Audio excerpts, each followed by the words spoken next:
Muy buenas noches, bienvenidos a La Retaguardia en este primer día de la semana, en este lunes 7 de febrero. Bienvenidos a Periodista Digital Televisión, a La Retaguardia. No sé si recordáis los tiempos en los que Podemos llamaba a la agitación callejera y llamaba a manifestarse a las calles y llamaba a que miles, millones de personas protestaran por el robo de las eléctricas, por esos fantasmales y malos expresidentes del gobierno, esa casta política que decían venir a combatir y que lo único que aspiraban era una poltrona jugosamente regada, con perdón, de dinero privado, después de haber chupado del público. Se referían, claro, los dos grandes actores del bipartidismo de las últimas décadas, PP y PSOE, PSOE y PP, insultaban y criticaban a expresidentes como González, como Aznar, precisamente por plegarse a los deseos de las eléctricas. Hablaban de pobreza energética, de esos millones de familias que, y sigue siendo así, y ahora vamos a eso, no podían encender la calefacción en invierno, no iban a poder hacer una cena de Nochebuena o a pasar una Navidad en condiciones porque no podían pagar el recibo de la luz. ¿Sabéis a cuánto estaba cuando grabaron este vídeo que os voy a poner ahora, este vídeo infame, que 6 o 7 meses después causa vergüenza y ganas de correrles a gorrazos, metafóricamente o no, no lo sé, por alguna gran avenida de alguna gran capital española, por la Castellana o por la Diagonal de Barcelona, o por la calle Triana de Sevilla o por donde sea, o por la avenida del Cid en Valencia? ¿Sabéis cuánto costaba el megavatio hora cuando grabaron este vídeo que os voy a recordar ahora? 60 y tantos, 70 euros. ¿Sabéis en cuánto se va a poner dentro de unas horas, mañana martes? Va a volver a marcar un nuevo récord histórico. Again and again and again. Ya es el enésimo récord histórico. 544 euros el megavatio hora. ¿Dónde estáis, podemitas? ¿Dónde estáis? ¿No estáis llenando las calles? Ah, no, que es cuando mañana toca la aquelarre feminista del 8 del día de la mujer, del 8 de marzo, no sé si he dicho antes 7 de febrero, y como vivimos tan deprisa, pues hoy es 7 de marzo y mañana es 8 de marzo, disculpad si lo he dicho así. Mañana sí vais a salir todas y todos a las calles y callos. No quería decir lo que se me ha entendido, quería hacer simplemente una ironía sobre el lenguaje inclusivo y me ha salido esto. A veces Dios termina reescribiéndote derecho un guión, aunque sea con un renglón torcido. Mañana sí vais a salir a la calle, a lo que fue hace 2 años el infectódromo, pistoletazo de salida de esa maldita desgracia que le ha costado la vida en el peor momento y con el peor gobierno de la historia de 200.000 españoles. Pero no salís a protestar por el precio de la luz. La única manifestación que yo he visto ha sido la del sindicato de Vox, la de Solidaridad, hace algunos meses, creo que fue allá por noviembre, ¿no? En Cuatro Caminos, para criticar la escandalosa subida del recibo de la luz. Esto era lo que decían estos tipos, que ahora son casta, ya sabéis que un poco de pasta basta, o ha bastado para convertir a Podemos en casta. Ahora son casta, ahora, bueno, el emérito de Podemos, el de la perilla que vais a ver al final del vídeo, ya pues se dedica a impartir doctrina y a seguir haciendo demagogia marxista desde las tribunas mediáticas que se le ofrecen, no muy bien pagadas, no os creáis, lo que pasa es que él ya se ha ido con el riñón forrado seguramente. Otros de los que vais a ver en ese vídeo ya ni están, las purgas, Carolina Vescansa, sale Rafa Mayoral, ¿quién se acuerda? Íñigo Errejón, que ahora desde hace años fundó otro partido. Mirad lo que decían estos pájaros hace 6 años, 7. Que estas Navidades 7 millones de personas vayan a tener dificultades para pagar la factura de la luz y más de 5 millones de personas no van a poder encender la calefacción en todo el invierno. El 24 de diciembre, el día de Nochebuena, 1.780 familias en España se quedarán sin luz, en lo que supone una grave violación de derechos humanos. Mientras los expresidentes del gobierno, José María Aznar, Felipe González y muchos ministros de aquellos gobiernos se sientan ahora en las mesas de los consejos de administración de las grandes empresas eléctricas para ganar cantidades millonarias, la factura de la luz sigue subiendo y subiendo, dejando a millones de personas en situación de pobreza energética. Hemos retrocedido décadas en derechos laborales y en derechos sociales, así que ya no hay nadie a salvo de la lotería de la pobreza. No es un problema de unos pocos, es un problema nacional. Hoy puede ser tu vecina a la que desahucian o tu compañero de trabajo al que despiden. Mañana podría ser tú. Pero estas Navidades, que te toque la lotería no es una cuestión de suerte. Está en nuestras manos acabar con la pobreza energética y con los abusos de la tarifa eléctrica. Por eso, el miércoles 21 de diciembre nos movilizamos, para que todos y todas tengamos unas felices fiestas, no más cortes de luz. Que te toque la lotería, decía el rey emérito de Podemos, Pablo Manuel Iglesias Turrión. Al que te ha tocado es a ti, macho, y a todos los que has tenido alrededor durante estos 7 años que habéis sabido optimizar lo que creasteis, que no era un partido político, era otra cosa, y como lo he dicho 1000 veces, lo vuelvo a repetir y me da absolutamente igual. Era un instrumento de agitación y propaganda, bueno, pues una organización que, insisto, no era política, o no solo era política, sino de otra naturaleza, financiada por servicios de inteligencia extranjeros, destinados a desestabilizar el sistema y el Estado de Derecho español por dentro, financiada por Venezuela e Irán, como se sabe, y que, bueno, durante los primeros años consiguió su objetivo, lo cual ha motivado y sus fracasos políticos en los últimos comicios o en las últimas convocatorias electorales, la retirada de Pablo Iglesias, el agotamiento de ese modelo podemita y comunista que surgió al calor de unas reivindicaciones ciudadanas que ya, bueno, pues han dejado de tener sentido, porque ahora los que mandan son ellos y ahora las calles tienen que estar tranquilas, y que, bueno, pues lo que ha motivado básicamente es que mejore su nivel de vida de forma exponencial. Por eso digo que les ha tocado la lotería a ellos. Fijaos dónde están ahora con el casoplón de Galapagar. Dentro de nada Pablo Manuel seguirá el mismo sendero que Felipe González y pasará de la cadena SER o de otros medios o de escribir artículos en el diario Proetarra de turno, como se llame, antes era Egin, Gara, tal, pasará a dar conferencias como un líder globalista más, de las que se cotizan a 50.000, 60.000, 100.000 dólares la hora. ¿Qué más da? Y a vivir, que son 2 días, y al pueblo que le den. Mañana sí, mañana saldrán al infectódromo de las principales ciudades españolas, las feministas, para reivindicar pues unas ensoñaciones también que han dejado de tener sentido. Que alguien me explique realmente si está sojuzgada la mujer en países occidentales como España, y por qué ellos, en cambio, ocultan la situación de auténtica esclavitud que viven las mujeres en otros países del orbe, que son conocidos de todos y que, como han sido financiadores en muchos casos de esa formación política, que, insisto, no era una formación política solo, sino que era un instrumento en manos de poderosísimos servicios secretos y agencias de inteligencia internacionales, porque de esas cosas no dicen nada. Tienen un problema de todas formas ahora, pero ya veréis cómo esto no les va a arrancar del poder, porque, claro, no pueden dejar de vestir un poco el muñeco, ¿no? Aunque luego les dé absolutamente igual y si vayan a su coche de alta gama o a su chalet de Galapagar o de sitios mucho más caros que no salen publicados en la prensa, pero alguna referencia tenemos reciente de algún viaje de algún líder o algún ex líder de Podemos a sitios mucho más exquisitos. Algún día aparecerá alguna foto por ahí, ya lo veréis, y no tardando, ya han aparecido muchas, y tienen que seguir vestiendo el muñeco, y han cogido ahora el emblema de no a la guerra y han considerado oportuno y conveniente meterse con quien les está dando de comer, con quien les ha metido en el gobierno, porque si no, no gobierna, que es con su socio mayoritario, que es el Partido Socialista Obrero Español. Ya sabéis, Pedro Sánchez el pasado miércoles cambió de opinión y autorizó y liberó, porque le indicaron: oye, Pedro, que dejes el perfil y vayas poniéndote a lo que te tienes que estar poniendo, el envío de armas a la resistencia ucraniana, que fue aplaudida solamente por Yolanda y no aplaudida y además censurada en las distintas intervenciones por ministros podemitas comunistas como Belarra, como Montero o como Garzón. Hoy, después del fin de semana que nos han dado Belarra y sobre todo Montero, metiéndose con los partidos, y Serra también, con los partidos belicistas y los partidos de la guerra, entre los que creíamos que se refería básicamente con el que comparten Consejo de Ministros 2 veces a la semana, hoy Felipe Sicilia, portavoz oficial del PSOE, ha dicho que no hay mala relación y que de esto de que hay lío entre Podemos y el PSOE por la guerra, que no hay tema. No está estable, es sólido. Mira, permítame un inciso. Los únicos gobiernos que han sido fruto de la inestabilidad, que han visto la inestabilidad, desde luego no han sido los gobiernos del Partido Socialista. Han sido el gobierno de Murcia, del Partido Popular, ha sido el gobierno de Castilla y León, del Partido Popular, ha sido el gobierno de Madrid, del Partido Popular. Por tanto, donde hemos visto inestabilidad han sido los gobiernos del Partido Popular. El gobierno de Pedro Sánchez es un gobierno sólido, estable, y permítanme, tan estable como que hemos aprobado presupuestos, tan estable como que tenemos el máximo crédito ante las instituciones europeas, que semana tras semana nos felicitan por el plan de recuperación que se está llevando a cabo y cómo ese plan de recuperación está siendo sin duda uno de los mejores valorados en Europa. Esto es únicamente la prueba evidente de que hay un gobierno serio, estable, sólido, que va a seguir manteniendo presupuestos y que va a seguir manteniendo la legislatura.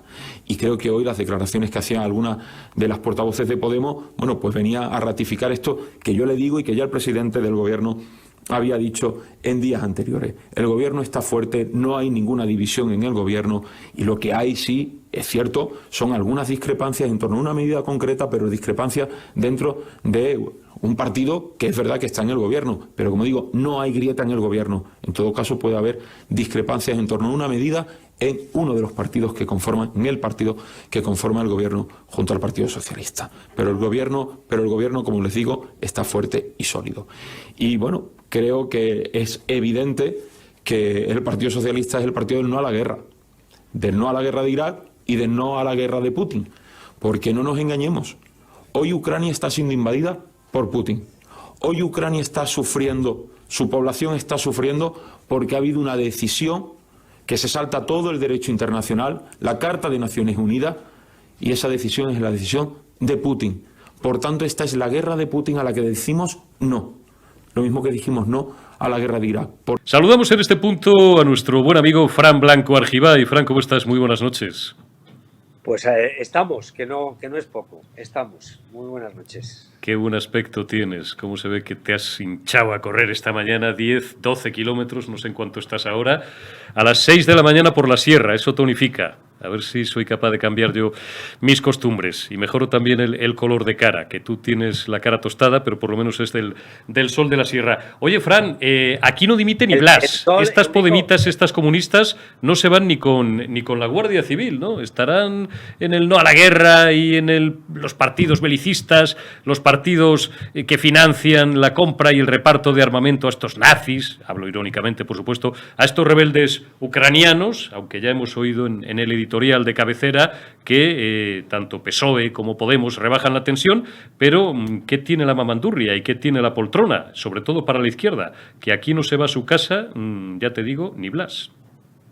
Aquí no se va a nadie, Eurico. Después de ver este fin de semana a Yone Belarra hablar de los partidos de la guerra que les ha escocido mucho al Partido Socialista, después de escuchar también a Irene Montero hablar de esa diplomacia de precisión, creo que decía, que algún día yo creo que nos lo explicará, que es la diplomacia de precisión con un país, como hemos visto este fin de semana, esta mañana también, ver cómo bombardeaba a los civiles, estos corredores que se supone que tenían que negociar, y cuando están pidiendo los ucranianos poder ir con sus familias, los niños, las mujeres, a Polonia o a Rumanía, Putin, en esa diplomacia de precisión, les dice que no, que donde tienen que emigrar es a Bielorrusia y después a Rusia. Es decir, no es que vayas, es que quiere hacer prisioneros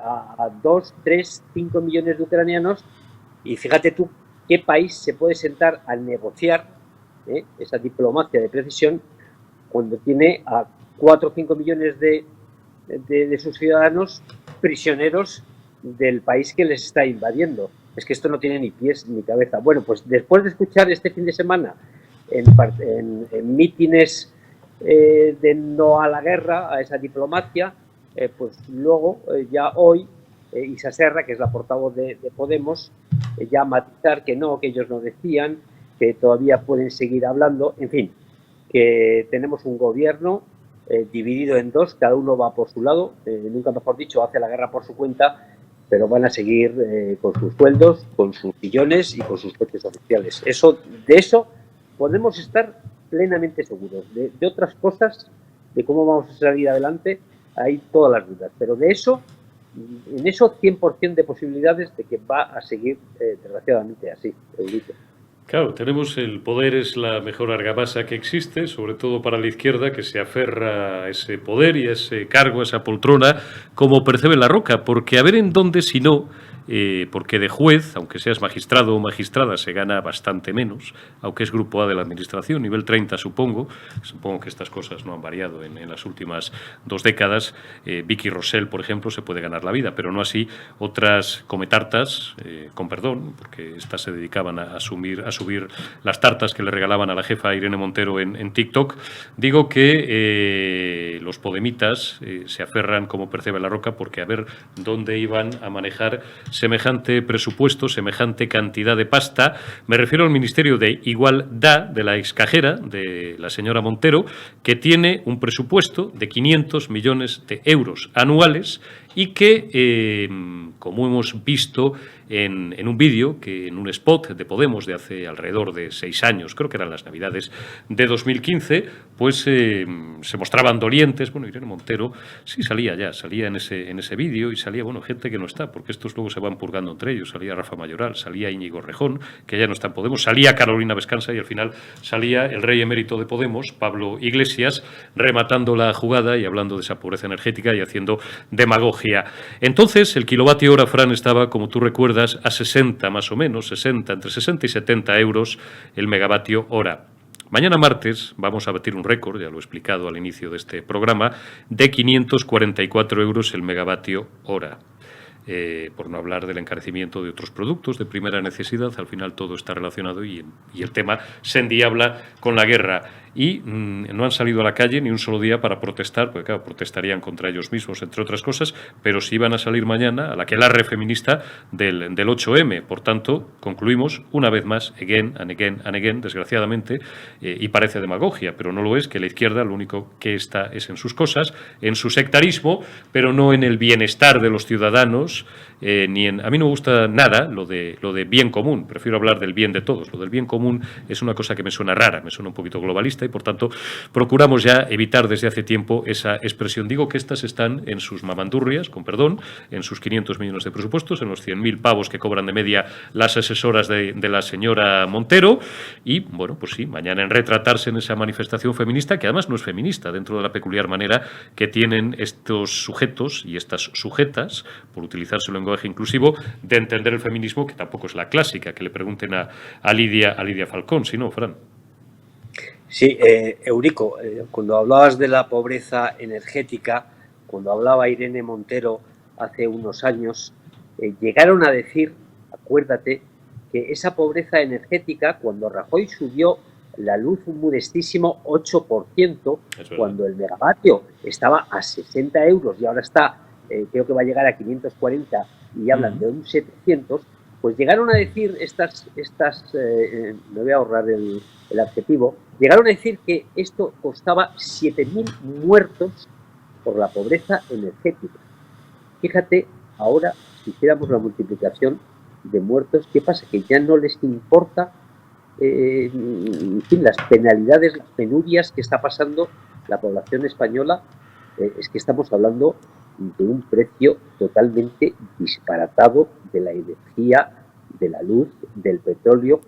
Tenemos a un gobierno que hizo los cálculos de subida del PIB con un barril a 60 euros y ahora está a 100, y es posible que a 120 en la próxima primavera. La inflación a un 7,5 antes de la guerra de Ucrania, ojito, porque es que ahora la guerra de Ucrania va a tener la culpa de todo, y que va a llegar, ya dicen que en la primavera, a cerca de un 11%, es decir, 2 dígitos ya de inflación. Esto va a tener unas consecuencias tremendas en el nivel de vida de muchísimos españoles, y aquí todo el mundo calladito, porque lo que está sustentando ahora al gobierno no es esa coalición de partidos Frankenstein que tiene. Lo que sustenta al gobierno es el silencio cómplice, canalla, de los sindicatos. Es que la semana pasada, la chita callando, porque claro, aquí estamos viendo a millones de refugiados, a muertos por las aceras, por las calles, a ciudades sitiadas, y no vemos que la semana pasada en las subvenciones a los sindicatos se duplicaron un 56, un 70%, sobre todo a comisiones obreras y a UGT, que son los dos sindicatos que más se van a beneficiar. Es que estamos hablando que van a recibir 14 millones de euros cuando hace tan solo 2 años recibían 9. Es que, claro, esto explica todo, que les sale gratis esa política errática que llevan desde hace varios años, pero no por culpa de la crisis de Ucrania, porque el IPC ya estaba en un 7% antes de que Putin decidiera invadir Ucrania, y ahora la culpa pues, la van a tener los rusos, el Susun Corda y el toro islero que mató a Manolete. A ver si mañana me traigo a mi amigo, por fin, puedo traerle, porque el hombre, aunque está retirado, pero sí goza de una extraordinaria salud y se prodiga mucho en los medios de comunicación. Os he prometido traeros un día a Pedro Baños, que este está más saturado todavía, y yo lo entiendo, nos encanta verle en otros canales y en otras cadenas y en otras emisoras de radio, pero también a mi amigo Diego Camacho, para que nos valore un poco algunos aspectos de este conflicto que a mí me interesa comentar. Aprovecho también para cebaros que cuando termine de charlar con Fran, tendré mucho placer en saludar a una vieja amiga de hace 30 años, ¿sí? 28, 29, Sara Núñez de Prado Clavel, que acaba de escribir un libro interesantísimo sobre Rusia, que fue profesora del CEU muchos años, de Relaciones Internacionales, también de Historia del Periodismo, y ahora pues sigue siendo, bueno, pues es una de las responsables de la Universidad Rey Juan Carlos, es vicedecana, y espero que no me luego eche una reprimenda por citar mal su cargo, ¿no? Y ha escrito como libro un libro interesantísimo. Hablabas de los sindicatos. Hace unas horas veíamos una reunión, de estas reuniones fake, que le gusta hacerse al señorito de los trajes paqueteros, con los representantes de los sindicatos subvencionados y paniaguados y comegambas de clase, básicamente UGT y comisiones obreras, con la COE, con la CEPIME, representantes empresariales, para alcanzar lo que ellos llaman un pacto de rentas. Pacto de rentas en Román Paladino supone que el empresario y que pague la fiesta hasta que se estrangule la empresa, luego vaya al Fondo de Garantía de Depósitos y los trabajadores, como es lógico y natural, pues claro, tienen que cobrar, pero bueno, por lo menos no insultar a quien le ha dado de comer y a cambio de su trabajo, por supuesto, del servicio que les prestaba durante muchos años. Unos pactos de rentas, porque Unai Sordo decía en varias entrevistas al Independiente y al diario El País hace algunas semanas que su máximo objetivo, también Pepe Álvarez, para este 2022 era subir los salarios, no solo el mínimo, sino todos, lo máximo posible. Y a todos nos encantaría, pero como los que nos consideramos partidarios de una economía de libre mercado, lo que ellos llaman ese neoliberalismo, palabra estúpida y que no existe, salvaje, sabemos que el dinero no crece en los árboles. Mi pregunta, Fran, es ¿de dónde va a salir tanta pasta? Y si realmente, más que un pacto de rentas, como tú bien dices, incidimos en el argumento, lo que quieren no es engordar sus subvenciones o engordar su mamandurria. Eso es, te puedo asegurar, lo único que les preocupa. Ya va a salir en el BOE, lo que te decía, los 14 millones dinerito que va a sus arcas, con 4 millones de parados que hay en España, con 900.000 ciudadanos en situación de ERTE, con 200.000 empresas que han desaparecido en el último año, si es que no tienen capacidad de maniobra. En el tema de la luz, por ejemplo, el año pasado, en julio de 2021, por ley estaba terminantemente prohibido que el precio del megavatio subiera por encima de 180. Hemos dicho antes que estaba a 60 no hace mucho, y la Comisión Europea dijo que esa ley tenía que desaparecer, y fíjate dónde estamos, en 540 camino de los 700. No tienen margen de maniobra. Subir los salarios implica que luego suban los precios, y este es el camino que corren todas las dictaduras comunistas, las políticas socialistas, que es el de la inflación. El comprar patatas a 10 euros por la mañana y por la tarde pagar el doble, 20 euros y 30, y así hasta el infinito. Y veremos, Dios no lo quiera, pues situaciones de inflación en los próximos meses que van a poner los pelos de punta, y eso no se soluciona subiendo salarios, en fin, ni llegando a acuerdos de última hora. Hoy, por cierto, Garmendia decía que nos hacía loco, decía que eso no tocaba. O sea, pues fíjate cómo está la situación de momento. No saben qué hacer, y además es que tienen muy poco margen de maniobra. Que Dios nos pille confesados, Eurico. Claro, porque además la izquierda ya sabemos que hay dos formas de arreglar la economía de un país, la economía de una familia o la economía personal, que es atacar el ingreso o incidir sobre el gasto, ¿no? O incidir, intentar aumentar el ingreso y atacar o intentar minorar el gasto. ¿Qué es lo que hacen los liberales habitualmente? Hombre, pues recortar en la medida de lo posible los gastos, sobre todo los gastos superfluos. ¿Qué es lo que hace la izquierda? Decir, no, aquí cuanto más gastemos mejor, porque hay que gastar, hay que consumir dentro del concepto de un keynesianismo clásico, porque si no se para la economía o simplemente por una cuestión hedonista. La izquierda es muy hedonista y aquí lo que hay que hacer es ingresar más vía impuestos, vía darle a la máquina de los billetes que mantienen topados a los mercados desde hace años, pues desde que Greenspan puso de moda el helicóptero y después Mario Draghi, que en ese caso, pues bendito helicóptero, bendita compra masiva de deuda soberana en los mercados secundarios, sobre todo en los países del sur, a partir del verano de 2012 por parte del Banco Central Europeo, si no nos hubiéramos ido al tacho. Hoy decía Fran, mi buen amigo, y con esto terminamos simplemente con un guiño económico, ya que prácticamente es de lo que hemos hablado durante todos estos minutos. Decía mi amigo Miguel Ángel Cicuéndez en Twitter y también posteaba algún artículo de expansión en este sentido. A ver si me lo traigo un día también para charlar con él sobre ese asunto, que las derivadas no solamente, como tú apuntabas, pueden ir a disparar la inflación o el IPC, sino que, por ejemplo, claro, en gasto de pensiones, por el recálculo necesario que hay que hacer, derivado de esto, estamos hablando de 11.200 millones más para las arcas públicas. Es que es una locura. Era lo que le faltaba ya al sistema de pensiones, Fran. Pues es que son todo, son las pensiones. Solo la factura del petróleo nos va a ocasionar un gasto de 20.000 millones de euros anuales, que es lo que estábamos recibiendo de estos fondos de la Unión Europea. En fin, que se nos ha acabado la fiesta, el gastar. Ellos supongo que intentarán, lo que tú dices, seguir regando sus pesebres, sus observatorios, a sus caladeros devotos, hasta que llegue un momento en que ya no se puede más, como le pasó a Zapatero, que tuvo que congelar aquella llamada famosa de Obama, que congelara en fin, los salarios de los funcionarios. Y mayo de 2010, ¿te acuerdas? Aquel fin de semana.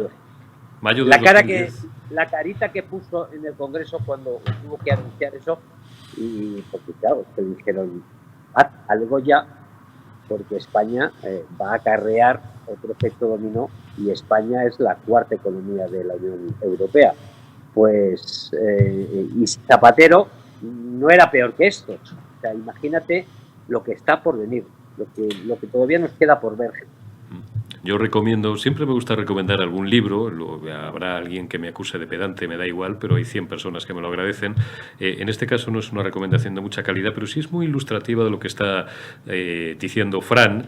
Le escribieron, mejor dicho, está muy bien escrito. Es un libro interesante por algunas cuestiones, porque habla también, sobre todo en las 50-60 primeras páginas, lo leí hace ya algunos años, pero lo recuerdo vivamente, porque lo único que de lo que Dios nos ha dotado, bueno, de lo que más nos ha dotado, no es que sea lo único que tengamos, sin entrar en detalles, es de una buena memoria y de una buena cabeza. Se llama 600 días, escrito, firmado por José Luis Rodríguez Zapatero, donde las primeras páginas son muy interesantes porque él describe la soledad del gobernante. No sé si recuerdas, Fran, aquello que decía, Eduardo Sotillos lo ponía en boca de Felipe González cuando le decían, oiga, ¿y qué es el poder?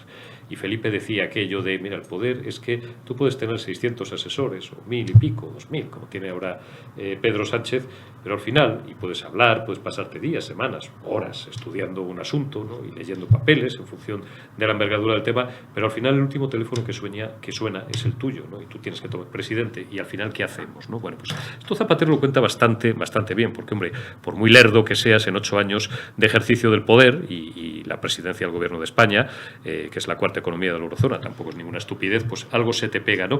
Pero en ese libro Zapatero va desnudando cómo él tiene que hacer ese striptease de esa ideología y de ese histórico programa del Partido Socialista y, como bien has apuntado tú, en un fin de semana, pues desdecirse después de recibir una llamada de la Casa Blanca de Obama, otra de Angela Merkel, con la que tenía una buena relación, y de algún líder europeo más, y probablemente de alguno de los altos gerifaltes, representantes de las élites, ya sabéis a quiénes me refiero, no se puede pronunciar sus nombres, por si acaso, ¿no?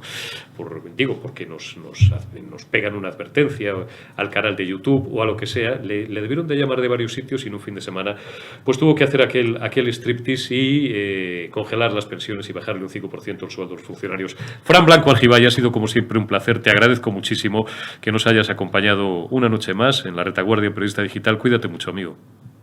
Cuidaros mucho y apagad las luces, si podéis. Apagar las luces. Gracias, Fran. Pues ya veis el panorama que dibujábamos con nuestro buen amigo y uno de nuestros analistas de cabecera, mi hermano televisivo, Fran Blanco Argibay, que es también buen amigo de nuestra siguiente invitada y última de la noche, Sara Núñez de Prado Clavel. Sara, ¿cómo estás? Muy buenas noches. Hola, buenas noches, ¿qué tal? No sabes qué placer supone para mí saludarte.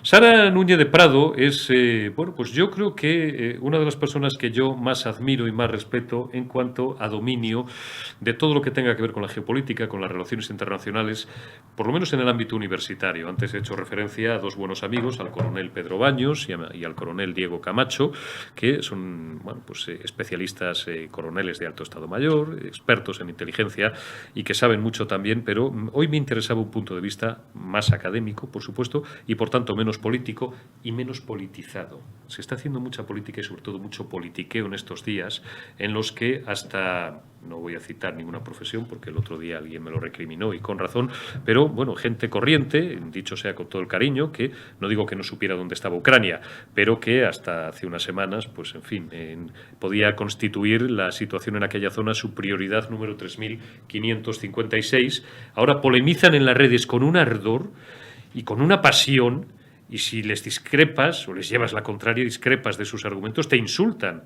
Si son partidarios de Putin y dices que a los ucranianos les están triturando, te insultan.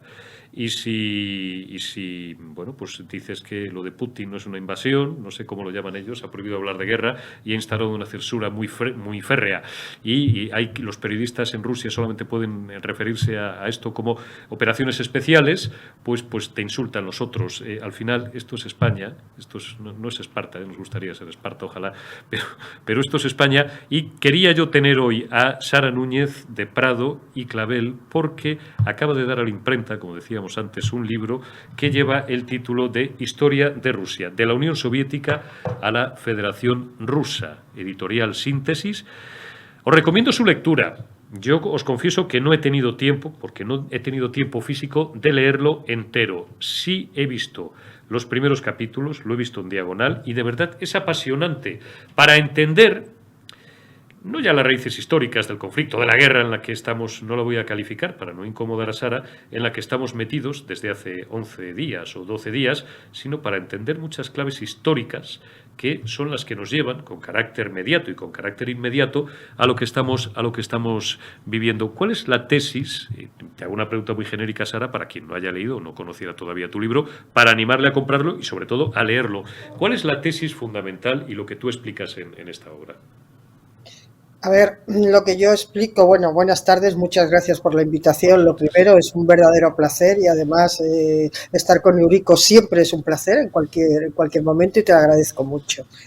Contestando a lo que me preguntabas, lo que yo explico básicamente es la historia de la Unión Soviética desde antes de la Revolución Soviética, intentando explicar por qué se produce esa revolución, pues hasta casi la actualidad, hasta un poquito antes de los últimos tiempos, e incluso bueno, pues se hacía una pequeña reflexión futuro sobre lo que podía pasar no tanto con Rusia como tal, sino cuál podría ser cómo se plantearía Putin el futuro, ya que le tocaba decidir si se iba o buscaba algún medio para quedarse.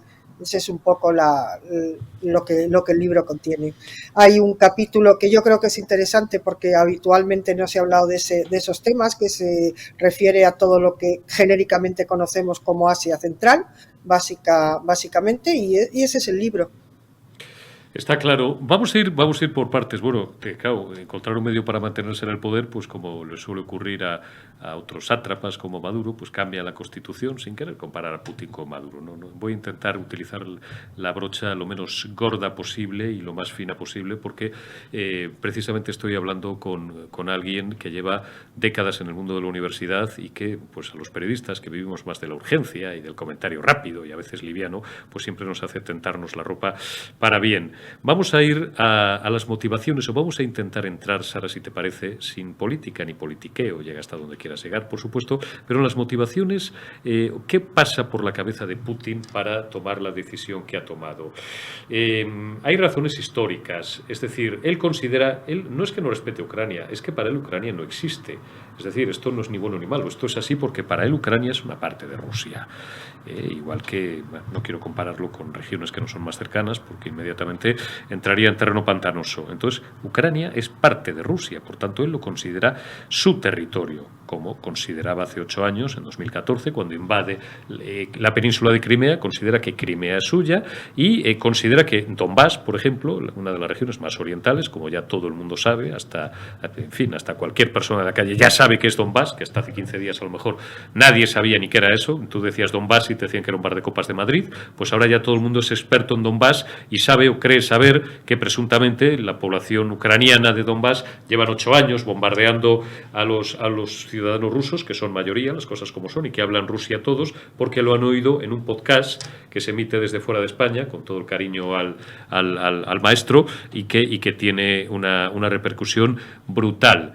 ¿Es fácil o difícil el intentar determinar si Ucrania realmente, Sara, es parte de Rusia? ¿Toda Ucrania es parte de Rusia o tenían derecho a considerarse territorio soberano? ¿O están tan difusas, como me dicen algunos amigos militares, allí las fronteras, como en otras zonas del orbe, que realmente es muy complicado determinar dónde termina, en este caso, Rusia, o esa gran Rusia a la que aspira Vladimir Putin en sus ensoñaciones imperiales, y dónde empieza Ucrania?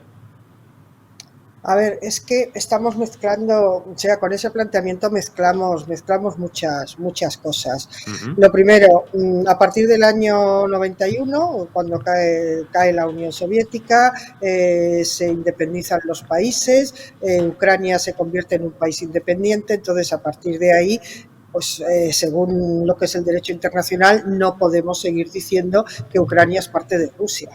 Eso por un lado, pero sí es cierto que tradicionalmente lo que es Rusia como tal nace en una parte de lo que hoy es Ucrania. Eso también hay que tenerlo de alguna manera en la mente. Luego, en tercer lugar, durante mucho tiempo, es decir, durante todo el tiempo que ha durado la Unión Soviética, Ucrania ha sido una república dentro de la Unión Soviética. Y en el caso concreto de Putin, en este caso, cuando para él el que Ucrania se independizara de Rusia cuando se produce la desmembración de la Unión Soviética, para él es una traición absoluta. Luego, por otro lado, no hay que olvidar que no solamente la región del Donbass, la población mayoritariamente es prorrusa y la población mayoritariamente habla ruso, es que realmente los ucranianos hablan ruso, porque la diferencia entre el ucraniano y el ruso es mínima, con lo cual todos los ucranianos hablan ruso. Tradicionalmente se dice que la lengua es uno de los elementos de unión entre los distintos pueblos. Y luego hay otro elemento que también añadido que tampoco podemos olvidar, y es que Rusia, dentro de su política, lo que ha hecho es a todos los elementos que consideraba que eran rusos y que tenían un derecho a ser rusos, les ha otorgado un pasaporte ruso. Eso lo que implica es que a partir de que todas esas poblaciones tienen pasaporte ruso, según la estrategia de defensa nacional rusa, Rusia tiene derecho a intervenir para defender los derechos de esas personas. Entonces, dado que en las zonas del Donbass se les ha dado el pasaporte ruso, según el derecho ruso, según la estrategia nacional rusa, existe ese derecho para intervenir. Claro, luego podemos discutir si eso es verdad o no es verdad, pero el planteamiento es ese. Claro, entonces, ¿qué derecho debería prevalecer? El derecho que tú citas, y además El te derecho agradezco. internacional siempre. El derecho internacional siempre. Y el derecho internacional lo que reconoce es la soberanía de un territorio que se extiende de la antigua Unión Soviética y se considera república independiente a partir de 1991. Esto lo has dejado claro. No, lo que se considera es Estado independiente, no república. Puede ser república o puede ser otra cosa, es Estado Bien, pero independiente. es un Estado independiente. Esa petición que ha hecho Vladimir Putin en las últimas horas de 3 regiones, por tanto, no es aceptable a la luz del derecho internacional. No quiero, insisto, plantear la pregunta desde un punto de vista político, sino del estricto derecho internacional, desde un punto de vista jurídico o geopolítico, me da igual. En teoría no, pero es que la teoría no siempre vale tampoco. Ya. Vamos a ver, y esto ya es una opinión absolutamente personal. Por supuesto. Putin, que no es ningún idiota, No, al contrario. nos gustaba pensar que lo era, pero de idiota no tiene un pelo y no es ningún tonto, no se ha metido en esto para salir trasquilado. Putin tiene que salir ganador, o al menos tiene que poder vender que ha ganado. Y dentro de esa posibilidad de poder vender que ha ganado, tendrá que haber alguna negociación en el que él no vuelva con las manos vacías. Y esa es una realidad. Es decir, no nos rasguemos las vestiduras ahora. Hemos llegado hasta aquí porque se le ha dejado llegar hasta aquí. No lo olvidemos. Es decir, cuando Putin va, o cuando Rusia va a Georgia, no hacemos nada. Cuando reconoce la independencia de determinadas regiones, no hacemos nada. Cuando toma Crimea, no hacemos nada. Bueno, sí, unas cuantas sanciones económicas, etcétera, pero no hacemos nada. ¿Por qué lo vamos a hacer ahora, en este momento? Y estoy hablando según el razonamiento de Putin, ¿eh? Es decir, él ha ido tirando y siempre le hemos dejado que tire. Claro, ahora a lo mejor ha tirado demasiado ya, vale, estoy de acuerdo, pero le hemos dejado llegar hasta aquí. Por tanto, debemos colegir, bueno, primero, entonces, ¿qué sentido tienen las organizaciones supranacionales o instituciones, organizaciones como la propia OTAN, que yo no sé si, pero bueno, sería entrar en otro debate en el que no quiero meterte, porque nos despistaríamos del objetivo principal si siguen teniendo sentido o no, qué sentido tiene la OTAN, qué sentido tiene la Unión Europea, y algo más, Putin, que efectivamente no es ningún imbécil, sino todo lo contrario, es un estratega de primer orden, ¿no? Oye, para entender lo que pasa por la cabeza del enemigo del contrincante hay que intentar pensar como él o entender cómo piensa. Putin ha olido, como el lobo, la debilidad de Occidente, lógicamente, y además es que no hace ni un año que tampoco tiene nada que ver ni es comparable, pero sí en el aspecto de esa actitud de dejación, el abandono vergonzoso y vergonzante de los Estados Unidos de América y de todos sus socios y aliados europeos, corriendo con el rabo entre las piernas como conejos y dejando a los afganos a su suerte, después de más de 20 años. Esto puede haber influido también, ¿no?, en Putin a la hora de atacar. Ahí nos metemos en otro terreno que, como tú dices, es demasiado pantanoso. Pero ya en el 2007 ya Putin ya nos había avisado que esto de la unipolaridad, etcétera, etcétera, que no nos engañáramos, que esto no podía ser así y que había que cambiar la estrategia mundial. Y es lo que con estos años se ha ido haciendo y es con lo que en estos años pues más o menos lo hemos ido dejando. Es decir, Putin tiene clarísimo que tiene una zona que no va a permitir, que su zona de seguridad ya no es Rusia, sino todo lo que rodea a Rusia, que no va a permitir ningún tipo de injerencias, porque es la seguridad nacional rusa la que está en juego. Y como él aquí sí se ha convertido en el salvador de Rusia y en el único que es capaz de ver lo que puede pasar y lo que no puede pasar y el responsable último de cualquier cuestión, pues evidentemente está donde está ahora. Ahora, por otro lado, también te digo, la OTAN pues ahora tiene más razón de ser que hace unos cuantos años, cuando, por ejemplo, en la conferencia de la OTAN de Lisboa, todo eran parabienes con Rusia y era socio y no era enemigo, e incluso se le ofrece entrar a formar parte de la alianza, etcétera, etcétera. Es decir, ahora, de nuevo, en ese momento podíamos entender que la OTAN no valía para nada. Ahora, de nuevo, empezamos a entender que la OTAN vale para algo. Debo colegir también, Sara, de tus palabras, no te robo muchos más minutos a estas horas de la noche, pero debo colegir de tus palabras que Putin no va a parar aquí. No lo sabemos. Pero... Yo creo, a ver, no va a parar aquí. Vamos a ver, Putin no puede teóricamente conquistar Ucrania y mantener la conquista de Ucrania, porque, entre otras cosas, porque sería demasiado costoso. Entonces, Putin, en este momento concreto, tiene que parar en algún, o por lo menos mi opinión es que tiene que parar en algún momento. Yo creo que va a parar una vez que tenga dominada la capital. A partir de que tenga el dominio de la capital, puede negociar con mucha más fuerza y puede conseguir lo que quiere. Y lo que quiere... ¿Es verdad? Sí, perdona.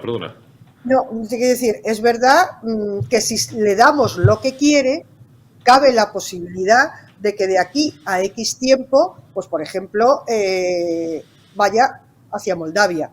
Por poner un ejemplo que puede ser bastante factible. ¿Por qué? Porque en Moldavia hay una franja, una región que es la de Transnistria, que tradicionalmente ellos se consideran rusos y que además siempre han querido entrar dentro de Rusia y que porque como no son frontera lindante, pues no lo han conseguido. Pero eso sería una opción. Y Entonces, bueno, y también el otro día, fíjate que yo me sorprendo el grado de especialización, bueno, tú porque eres experta y profesora de historia del mundo actual y en relaciones internacionales desde hace décadas, pero un amigo mío con el que estuve comiendo el otro día y que, bueno, pues aparte de que su trabajo es meramente bursátil y de asesor financiero, ha tenido negocios petrolíferos y me indicaba también repúblicas como Tayikistán. Digo, pero ¿qué me estás contando, no? Es que parece sí, casi como de TVO de Tintín o no, lo que pasa es que en estas repúblicas Rusia tiene, en muchas de ellas, tiene acuerdos de explotación de petróleo. Las que son ricas en petróleo tienen unos acuerdos muy fuertes de explotación. Entonces ahí hay unas relaciones muy íntimas, por decirlo de alguna manera, ¿no?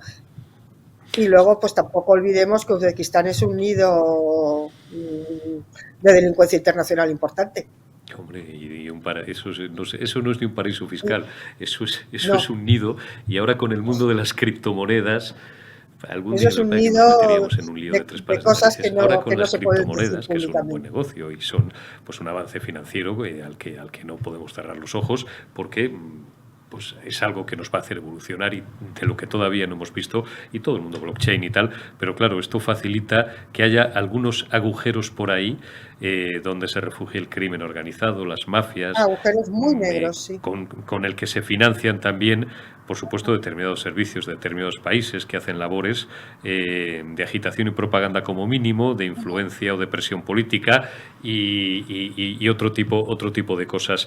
Termino la última pregunta. Por resumir, ¿podemos considerar tan válida la opción de aquellos que se sitúan en un extremo ahora mismo del debate? Insisto, hasta cualquiera desde una cuenta de Twitter puede decir lo que le parezca bien, porque las redes sociales, igual que antes el papel, lo aguantan todo, y decir que los ucranianos son un pueblo que están siendo masacrados, achicharrados por Putin y tal. Hombre, es verdad que parece que entren en tu casa a las 3 de la mañana y te empiecen a poner bombas y no te traigan ni flores ni bombones, pues no le tiene que agradar a nadie. Pero también no hay que despreciar, y tú lo has ido deslizando en varios puntos de la conversación, el hecho de que Putin piensa en términos de seguridad nacional, y él considera que la propia OTAN, que para él es hostil, por supuesto, y la propia cercanía occidental en ese aspecto a las fronteras de Rusia es algo que pone en riesgo la seguridad nacional y que él no puede tolerar. ¿Son igual de válidas las dos corrientes de pensamiento o las dos formas de enfocar el debate? A ver, si le preguntas a los rusos, por supuesto sí, y si le preguntas a algunos de la Unión Europea, por supuesto también. Yo creo que lo que hay que tener en cuenta no solamente es lo que nosotros desde nuestra perspectiva opinemos, sino también lo que opina el contrario, y eso hace que esas dos opciones sean válidas. ¿Por qué? Porque a partir de que sepamos lo que los otros opinan, podremos llegar a algún tipo de acuerdo. Pero sí, o sea, desde la perspectiva, vamos a ver, lo que está haciendo Putin en estos momentos, o lo que está haciendo Rusia, no es justificable. En eso estamos de acuerdo, eso no es discutible, pero también, de alguna manera, las razones teóricas que él esgrime, pues no le falta su parte de razón. Pero el tener razón no siempre justifica las acciones que haces. O sea, no quisiera en ningún momento que se pensase que estoy justificando lo que se está haciendo en Ucrania. No es eso, para nada. Pero desde la perspectiva de Putin, sí tiene una justificación. Lo que estás ofreciendo son dos líneas y dos hipótesis y dos corrientes de pensamiento, dos planteamientos políticos, estratégicos y militares. Mira, ¿sabes cuál es el gran problema? Y que estas cosas no se pueden, no son políticamente correctas decirlas. O sea, lo que está haciendo Putin en Ucrania no es mucho más, no es muy diferente a lo que ha hecho en otros sitios. La diferencia es que ahora nos pilla más cerca y entonces nos preocupa más. Claro. Es la hipocresía occidental habitual, ¿verdad? Es que cuando los problemas te llegan de cerca, pues entonces es cuando te preocupas.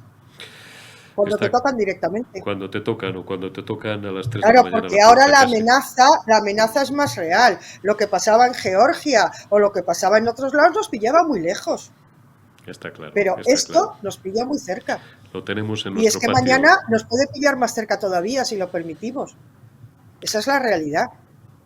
Lo tenemos en nuestro patio trasero. Sara Núñez de Prado y Clavel, amiga, porque eres lo que eres desde hace 30 años, lo cual no es ni bueno ni malo. Quiere decir que no somos mayores todavía, somos de mediana edad, pero hace ya mucho que nos conocemos y además sabes que siempre... Nada más. Y siempre es un placer para mí el charlar contigo, en este caso en un estudio, en un plato de televisión, aunque sea virtualmente, o el charlar comiendo y teniendo una larga sobremesa de este y otros asuntos, porque una de las cosas que nos gusta a los periodistas, aunque hablamos demasiado a veces o da esa impresión y a veces con la brocha demasiado gorda, es ir a las fuentes y hablar con los que saben. Y la universidad y el planteamiento académico de determinados debates como este, creo que es absolutamente necesario en esa sociedad líquida que va a toda velocidad, que se mueve entre los 140 caracteres y el titular de diario digital y que no permite una reflexión. No será la última vez que te pida el favor de que nos acompañes unos minutos en la retaguardia y en Periodista Digital. Gracias, Sara. Recién acabas de escribir el libro, lo recuerdo, Historia de Rusia, de la Unión Soviética a la Federación Rusa. Creo que ese es su título, ¿no? Efectivamente. Bueno, pues Editorial Síntesis, os animo a todos a que lo leáis, lo podéis pedir por Amazon o en la Casa del Libro. Si queréis tener un conocimiento, ahí lo tenéis, Historia de Rusia, de la Unión Soviética a la Federación Rusa, Sara Núñez de Prado Clavel. Lo leéis, lo disfrutáis, porque además Sara escribe muy bien, es un libro muy ágil, se lee de una forma muy sencilla, pero vierte conceptos que nos ayudan a resituar la cabeza y a salir un poco del marasmo y del simplismo que a veces encontramos en otros sitios. Sara, muchísimas gracias, buenas noches y cuídate mucho. Un verdadero placer, muchísimas gracias y cuando quieras a tu disposición. Y yo a la tuya, Sara, lo sabes. Gracias también a todos vosotros por habernos acompañado este primer día de la semana, este lunes 7 de marzo. Primera retaguardia, digo, de la semana. Vamos a despedirnos con unas imágenes. Bueno, siempre intento buscar algo distinto. Llevo varios días, pero es que es lo que tenemos, la guerra de Ucrania. Dentro de unos días será otra cosa. Y despedirnos con un vídeo que me ha parecido emocionante. Oye, a vosotros a lo mejor os gusta, os pone la piel de gallina o simplemente pues os causa un poco más de indiferencia. Yo creo que es bonito y merece la pena. La imagen es de una niña rusa cantando Let It Go, que es la canción de Frozen, ya sabéis, los que tenéis hijos pequeños o no tan pequeños ya, esa maravillosa película de Walt Disney, en Kiev, en un búnker de Kiev, de la capital ucraniana, durante un bombardeo. Con esta niña ucraniana, con Let It Go en su propia boca, mientras están resistiendo en ese refugio un bombardeo que está ocurriendo en la superficie. Os dejo. Gracias y hasta mañana, que será martes día 8 de febrero. Cuidaos y a ver mañana. Mañana hablaremos de las manifestaciones feministas. Cuidaos mucho. А теперь она решила исполнить вам песню для поднятия боевого духа. Амелия Анисович. Только все шумят. Сейчас все не будут шуметь. Можно немножечко тишины? Не открывай, храни секрет. Будь хорошей девочкой для всех. Закрой все чувства на замок. Навечно отпусти.